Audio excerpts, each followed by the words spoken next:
Today topic of discussion barrier nursing and reverse barrier nursing.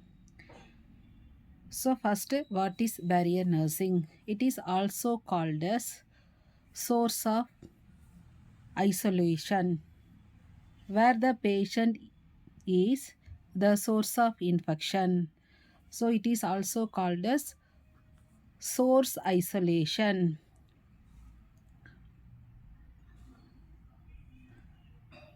where the patient is the source of infection. Barrier nursing is a set of infection control practice. So it is a set of infection control practice used to prevent the spread of infectious agent between the patient or from patient to health care providers. So this barrier nursing is a set of infection control practice used to prevent spread of infectious agent. Okay, prevent the spread of infectious agent between that patient or from patient to healthcare workers.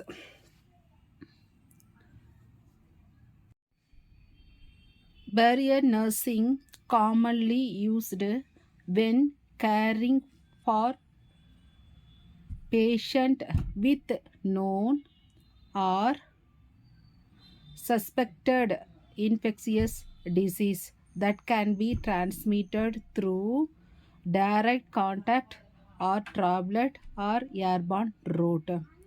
So,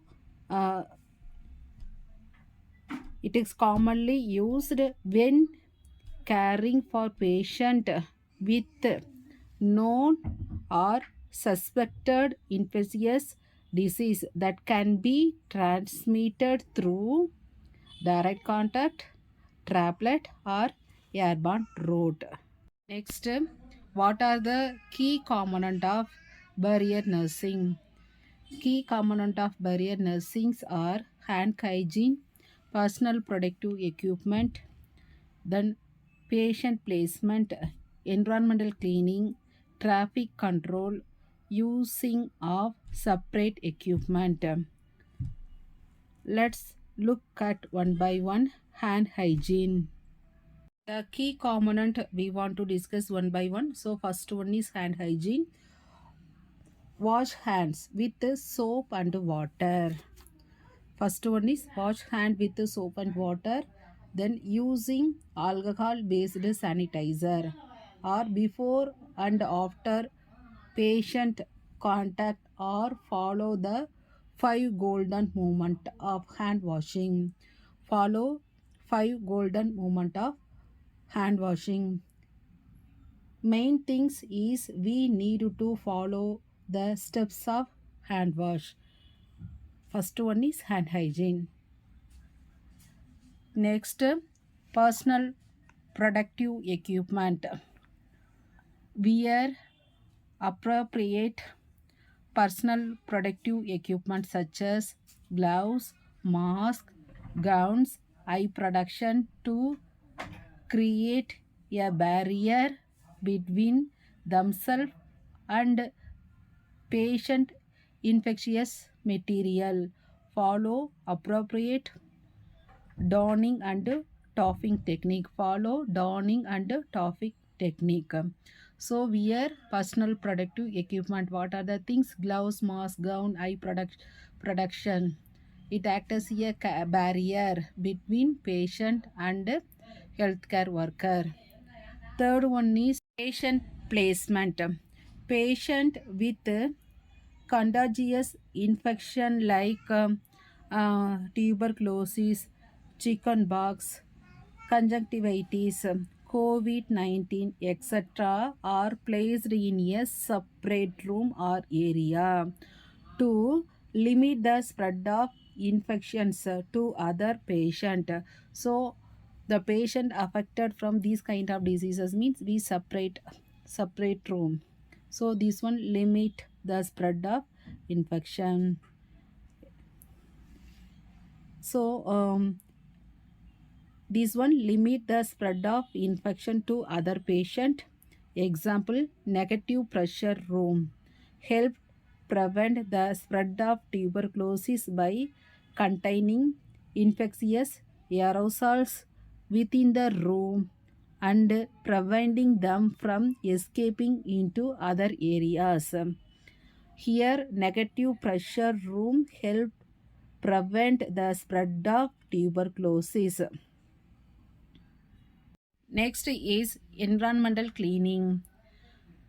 Regularly clean the surface areas by using appropriate disinfectant or chemicals as per the institutional policy. So regularly clean surface area by using disinfectant or chemicals as per institutional policy. Area including patient room, paying special attention to clean the high touch surface and equipment in that patient environment. Next, traffic control. Healthcare workers, if there is a need, visit the patient room after wearing personal protective equipment and maintain limited access to that patient room. Visitors may be restricted, or if required, visitors are supposed to wear personal protective equipment and perform hand hygiene before entering that room. So traffic control healthcare worker, if need, means they visit that patient room after wearing personal protective equipment. Visitors may be restricted if required, means wear personal protective equipment and perform hand hygiene before entering room. If you separate equipment, next that separate equipments in order to prevent cross infection. So separate equipments prevent cross infection. Now coming to this reverse barrier nursing. Reverse barrier nursing is also called productive isolation. It also called as productive isolation, where the patient required protection from the infectious agent.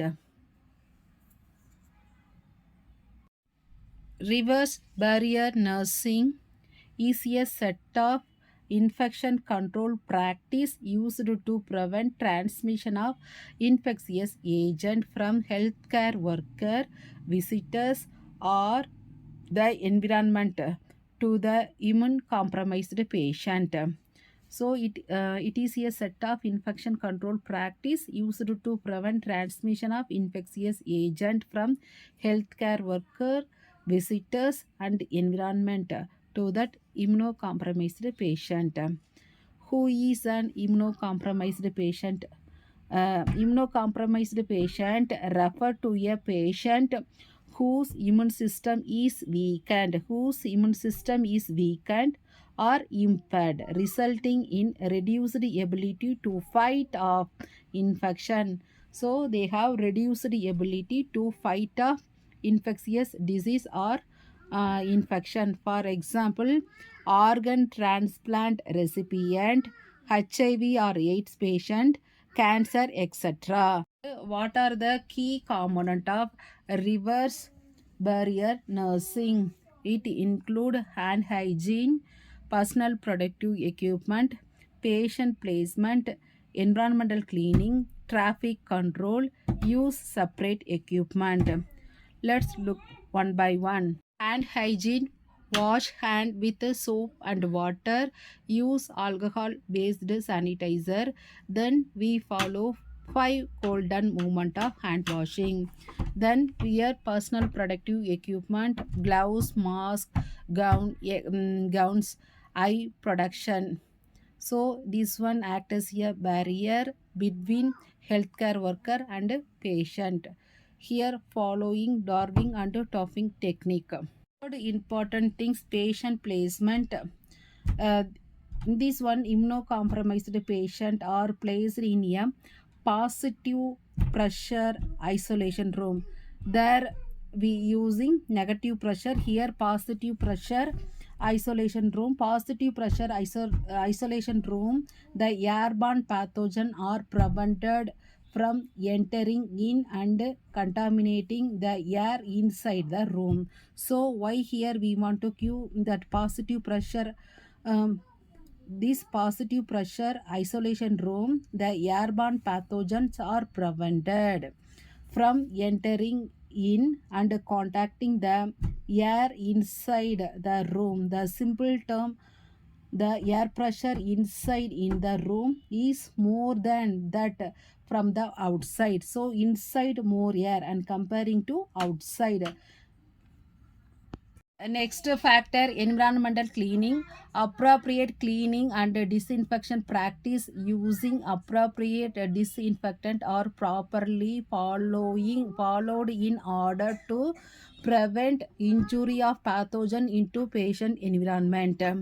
Next, traffic control.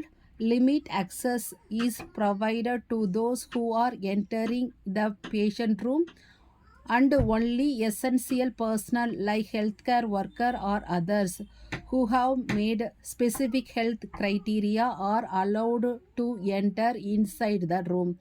Necessary only essential personnel like healthcare worker and others we can allow inside. Then visitors should be strictly screened for sign of any illness or recent exposure to any contagious diseases. Then next one is separate equipment. Separate equipment are used separately for each patient in order to prevent cross contamination. Thanks for watching.